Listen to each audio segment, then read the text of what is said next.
Bismillahirrahmanirrahim. Assalamualaikum warahmatullahi wabarakatuh. Alhamdulillah. Alhamdulillahi wa kafa. Wassalatu wassalamu ala rasulihil mustafa wa ala alihi wa sahbihi wa man ihtada, amma ba'd.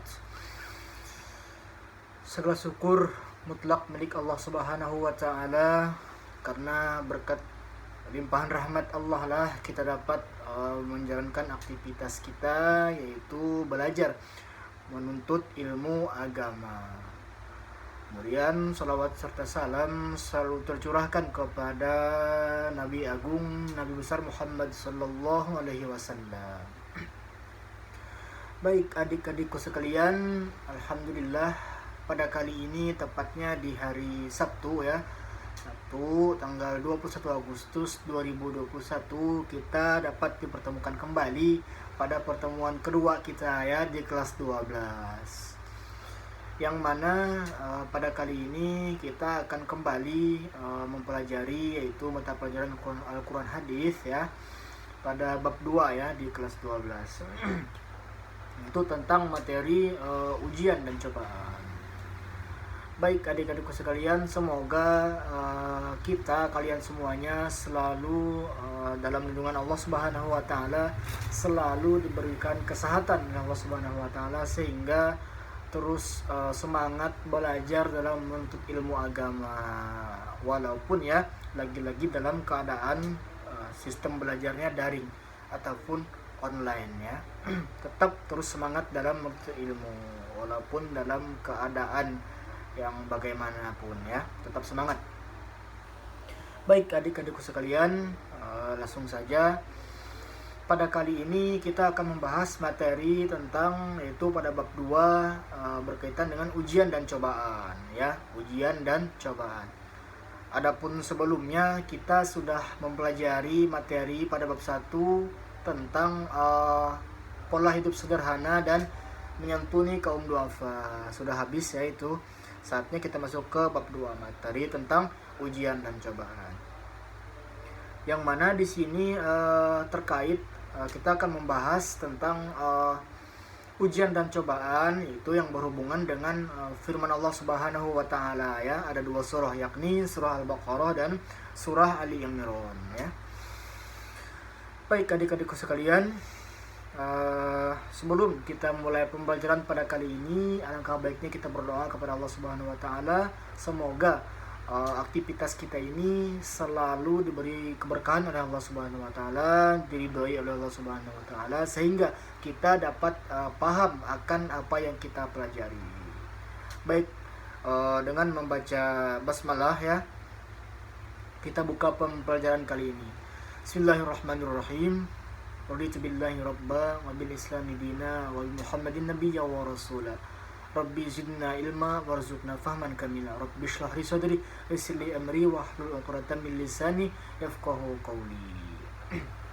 Baik, adik-adikku sekalian, seperti biasanya ya, Bapak akan menyampaikan 3 daripada kepentingan sebelum memulainya proses pembelajaran, yakni yang pertama, Bapak harapkan kalian nantinya setelah belajar ataupun mempelajari materi ini, Bapak harapkan kalian semuanya mampu untuk membaca surah ataupun firman Allah Subhanahu wa taala yang ada di materi ini dengan baik dan benar sesuai dengan ilmu tajwid.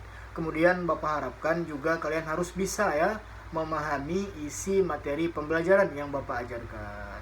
Kemudian yang terakhir, yang ketiga, yang sangat penting, yaitu bagaimana kalian harus bisa mengamalkan apa saja poin-poin penting ataupun hikmah-hikmah yang dapat diambil dari materi pembelajaran kita ini. Itu ya 3 syarat utamanya. Baik, langsung saja kita masuk ke materi pembelajaran, yakni pada bab 2 membahas tentang ujian dan cobaan. Yakni tadi yang berhubungan, yang berkaitan erat dengan berkaca kepada 2 firman Allah Subhanahu wa taala, yakni Quran surah Al-Baqarah dan surah Ali Imran. Itu ya. Baik, adik-adikku sekalian, ujian dan cobaan. Jadi setiap manusia pasti akan menerima ataupun kena daripada yang namanya ujian ataupun cobaan, ya. Maka bagaimana cara kita menanggapinya? Nah, itu yang perlu kita bahas dalam pembelajaran kita pada kali ini. Baik, kita bisa melihat gambar tayangan tentang ujian dan cobaan, ya. Kita lihat. Yang pertama ada berkaitan dengan gempa bumi, ya. Kemudian kebakaran, kemudian kemiskinan. Ada 3 macam gambar tentang gambaran tentang ujian dan cobaan. Jadi adik-adikku sekalian, ujian itu terbagi menjadi 2, ya. Nantinya ada ujian kebaikan, ada ujian keburukan ataupun yang tidak baik. Kemudian juga ada ujian yang besar, ada ujian yang sedang, ada juga ujian yang kecil. Itu, ya. Baik, langsung saja kita masuk ke firman Allah Subhanahu wa taala yang pertama, yaitu yakni Quran surah Al-Baqarah ayat 155 sampai dengan ayat 157. Tolong disimak dengan baik, ya adik-adik sekalian. Nantinya seperti biasa kalian akan ditugaskan untuk membacakan firman Allah Subhanahu wa taala yang ada di materi pembelajaran kita. Baik. Bunyinya A'udzubillahi minasyaitonir rajim. Bismillahirrahmanirrahim. وَلَنَبْلُوَنَّكُمْ بِشَيْءٍ مِّنَ الْخَوْفِ وَالْجُوعِ وَنَقْصٍ مِّنَ الْأَمْوَالِ وَالْأَنفُسِ وَالثَّمَرَاتِ وَبَشِّرِ الصَّابِرِينَ الَّذِينَ إِذَا أَصَابَتْهُم مُّصِيبَةٌ قَالُوا إِنَّا لِلَّهِ وَإِنَّا إِلَيْهِ رَاجِعُونَ أُولَئِكَ عَلَيْهِمْ صَلَوَاتٌ مِّن رَّبِّهِمْ وَرَحْمَةٌ وَأُولَئِكَ هُمُ الْمُهْتَدُونَ. Shadaqallahul azim. Artinya, dan sungguh akan kami berikan cobaan kepadamu dengan ketakutan, kelaparan, kekurangan harta, dan jiwa dan buah-buahan. Dan berikanlah berita gembira kepada orang-orang yang sabar, yaitu orang-orang yang apabila mendapatkan musibah ataupun ujian, yakni mereka mengucap inna lillahi wa inna ilaihi rajiun. Sungguhnya, yang artinya kami ini milik Allah dan sungguhnya kami kembali kepada Allah Subhanahu wa taala. Mereka itulah orang-orang yang mendapatkan keberkatan rahmat yang sempurna dari Allah Subhanahu wa taala, dan mereka itulah orang-orang yang mendapatkan petunjuk. Jadi kandungan daripada firman Allah Subhanahu wa taala yang ada di dalam Quran surah Al-Baqarah ini yakni bahwasanya Allah itu memberikan ujian ataupun cobaan kepada hambanya, kepada setiap manusia, yakni tidak lain dan tidak bukan yaitu untuk bagaimana menyingkap kualitas iman seorang hamba. Jadi maksudnya tadi ujian ada 2, ada ujian kebaikan, ada ujian yang tidak baik. Bagaimana ujian kebaikan? Yaitu kita diberikan oleh Allah Subhanahu wa taala misalnya kenyamanan ataupun harta berlebihan. Nah, bagaimana kita mensyukuri nikmat Allah Subhanahu wa taala itu? Apakah kita bisa? Apakah dengan misalnya membelanjakan harta kita di jalan Allah Subhanahu wa taala, yaitu dengan bersedekah, ataukah kita kufur akan nikmat Allah Subhanahu wa taala itu? Itu, ya. Kata Allah, wa id ta'adzana rabbukum la in syakartum la azidannakum wa la in kafartum inna adzabi lasyadid. Kata Allah Subhanahu wa taala, barang siapa yang mensyukuri akan nikmatku, maka akan aku tambah. Sebaliknya, barang siapa yang kufur akan nikmatku, maka azabku, kata Allah, amatlah sangatlah pedih. Itu. Nah, kemudian ujian berupa keburukan ataupun yang tidak baik, yaitu Allah berikan kepada manusia itu sangat sedikit dibandingkan Allah memberi nikmat kepada kita. Jadi itu, ya. Ujian keburukan tadi misalnya kebakaran, apalagi gempa bumi, kemiskinan dan lain sebagainya. Itu ya. Jadi bagaimana seorang hamba menanggapi akan adanya ujian dan musibah ini dan cobaan ini. Itu ya. Jadi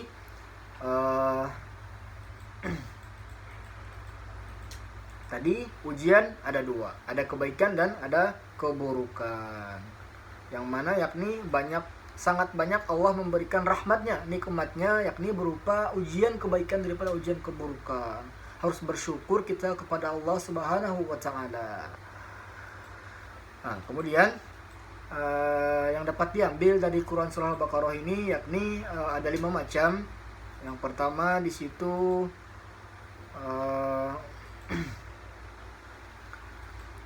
al-khauf, di situ keresahan hati ataupun ketakutan. Nah, ketakutan yang luar biasa. Sepertinya pada saat ini kita diberikan oleh Allah Subhanahu wa Ta'ala ujian berupa wabah virus COVID-19 atau virus corona. Itu yang membuat segolongan manusia membuat ketakutan yang luar biasa ya. Makanya kita banyak-banyak berdoa supaya agar virus ini cepat berlalu, cepat berhenti ya. Amin ya rabbal alamin. Yang kedua ada keinginan yang sangat untuk makan dan minum. Jadi di sini kelaparan ataupun kehausan dahaga ya, namun tidak dapat memenuhi kebutuhan tersebut. Yang ketiga ada naqos al-amwal, kekurangan harta karena dicuri ataupun hilang dan lain sebagainya karena kemiskinan ya. Kemudian naqosol an-nafsi, itu kematian ya, meninggal dunia. Kemudian naqosol samarot, gagal panen buah-buahan. Misalnya orang-orang yang pada saat itu berdagang tetapi dagangnya tidak laku.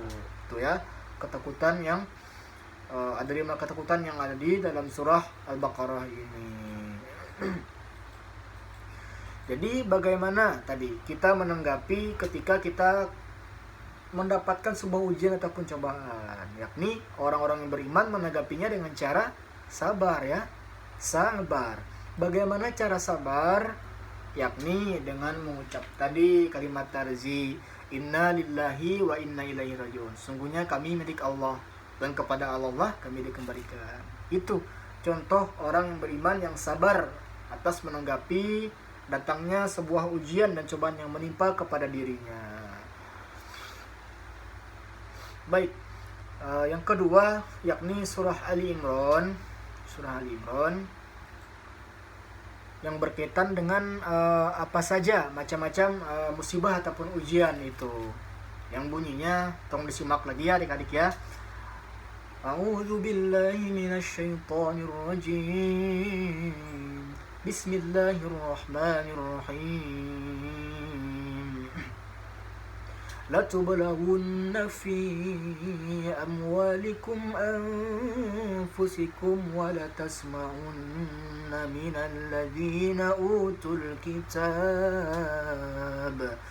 من قبلكم من الذين أشركوا أذى كثيرا وإن تصبروا وتتقوا فإن ذلك من عزم الأمور. Shadaqallahul azim. Yang artinya di sini kata Allah, kamu pasti akan diuji dengan hartamu dan dirimu, dan pasti kamu akan mendengar banyak hal yang sangat menyakitkan hati dari orang-orang yang musyrik. Jika kamu bersabar dan bertakwa, maka sungguhnya yang demikian itu sangatlah baik, harus diutamakan. Jadi penjelasan ayat ini, Ali Imran ini, yaitu bentuk ujian itu ada 2, yakni ujian yang menimpa harta dan ujian yang menimpa diri ataupun jiwa. Yang menimpa harta contohnya pencurian, perampokan, kehilangan dan lain sebagainya. Misalnya salah seorang di antara hamba ataupun manusia kehilangan HP misalnya, kehilangan handphone, ataupun uangnya dicuri ataupun dirampok. Itu merupakan sebuah ujian yang sangat luar biasa untuk kita sabar dalam menghadapinya ya. Naudzubillah tsumma naudzubillah. Kemudian ujian yang menimpa diri ataupun jiwa ataupun nyawa. Jadi dalam bentuk pembunuhan, misalnya perang, penyakit ya. Perang itu ada di zaman Rasul ya. tidak kalah zaman sekarang ya. Pembunuhan misalnya, banyak pembunuhan misalnya, terjadi bom bunuh diri misalnya. Kemudian penyakit, nah ini sakit yang tadi ya. Nah, jadi ada pertanyaan, kenapa Allah Subhanahu wa taala itu memberikan ujian dan cobaan kepada manusia? Padahal Allah lah yang menciptakan manusia. Kenapa harus diberi ujian dan cobaan? Apakah Allah tidak sayang kepada kita? Apakah Allah menginginkan keburukan kepada hambanya? Tidak ya. Jadi catat ya, kenapa ujian dan cobaan itu ada kepada manusia. Yang pertama, ada dua. Satu, tidak lain tidak bukan hanya karena ulah manusia itu sendiri. Karena apa? Karena dosanya sendiri ya. Terlalu banyak salah. Coba kita introspeksi diri. Apakah kita sudah benar? Apakah masih banyak dosa? Maka terhindar kita dari yang namanya ujian dan cobaan. Bagaimana kita menanggapinya? Dengan sabar tadi ya. Yang kedua yaitu Allah menginginkan ketika mengenakan seorang hambanya ujian dan cobaan, tidak lain dan tidak bukan itu karena Allah Subhanahu wa taala ada 3 macam kata Allah. Yang pertama, Allah hendak menggugurkan dosa hambanya, itu yang pertama. Yang kedua, Allah ingin mengembalikan hambanya yang lupa dengan Allah Subhanahu wa taala dengan mensucikan jiwanya untuk beribadah kepada Allah Subhanahu wa taala terus menerus. Kemudian yang ketiga, Allah Subhanahu wa taala memberikan ujian dan cobaan kepada hambanya tidak lain dan tidak bukan hanya karena Allah itu ingin mengangkat derajat hambanya. Itu ya. Allah sangat sayang kepada kita. Ya. Makanya Allah lebih banyak memberikan ujian berupa ujian kebaikan, berupa ujian nikmat, bagaimana kita mensyukurinya. Kemudian kita harus bisa sabar dalam menghadapi ujian dan cobaan yang bersifat tidak baik ataupun keburukan ya. Tuh ya. Jelas ya. Jadi kesimpulan yang dapat saya ambil dari pembelajaran kali ini mengenai materi ini yaitu ujian dan cobaan, bahwasanya bagaimana kita harus bisa sabar ya. Yang pertama harus sabar dalam menghadapi ujian dan cobaan yang ada ya. Dengan apa tadi? Mengucap kalimat tarzi, innalillahi wa inna ilaihi raji'un ya. Kami hanya milik Allah dan kepada Allah lah kami akan dikembalikan. Dengan sabar kita pasti akan tabah dalam menghadapi ujian dan cobaan. Bentuk apapun ujiannya kita harus sabar dan tabah dalam menghadapinya ya. Kemudian yang kedua, kita harus selalu senantiasa berhusnuzon ya, senantiasa bersangka baik kepada Allah Subhanahu wa taala karena Allah sangat baik kepada kita dengan tadi menurunkan banyak nikmat kepada kita ya. Dalam firman Allah Subhanahu wa taala itu Allah mengatakan bahwasanya Allah menurunkan nikmat itu saking banyaknya tidak dapat dihitung oleh manusia. Itu saking banyaknya nikmat yang diberikan Allah Subhanahu wa taala kepada kita. Maka kita harus pandai-pandai bersyukur kepada Allah Subhanahu wa taala dan memperbanyak sabar. Kuncinya hidup ini kan ada 2, yaitu ini, sabar dan syukur. Nah, itu ya pembelajaran kita pada kali ini tentang materi ujian dan cobaan. Semoga bermanfaat. Mudah-mudahan kita semuanya dipahamkan, mudah-mudahan bisa mengamalkan pembelajaran materi ini. Bapak akhiri, kurang dan lebihnya mohon dimaafkan. Wabillahi taufiq wal hidayah wal ridho wal inayah. Assalamualaikum warahmatullahi wabarakatuh. Allahu a'lam bishawab.